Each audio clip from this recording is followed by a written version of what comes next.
Hello, আসসালামু আলাইকুম। সবাই কেমন আছেন? আশা করি সবাই ভালো আছেন। তো আজকে আপনাদের মাঝে নতুন একটা ভিডিও নিয়ে আসলাম।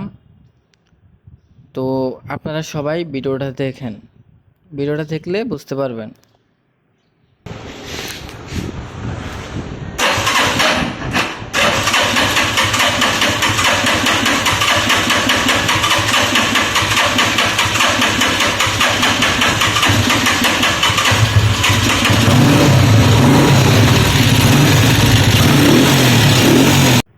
আমি গাড়ির সাউন্ড শুনে গাড়ির হেড কভারটা খুলি।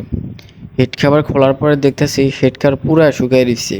তো শুকিয়ে থাকার কারণে আমি ভাবছি মোবিল ফার্মে ক্লাচ সাইডটা খুলতে হবে, মোবিল ফার্মের সমস্যা আছে।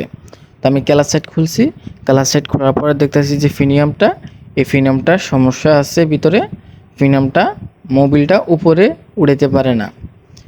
তো এই ফিনিয়ামটা নতুন লাগাই দিলে ইনশাল্লাহ গাড়িটা ওকে হয়ে যাইব। তার যে গাছটা দেখতেছেন, এই গাছটা এটা ভালো করে পরিষ্কার করতে হবে।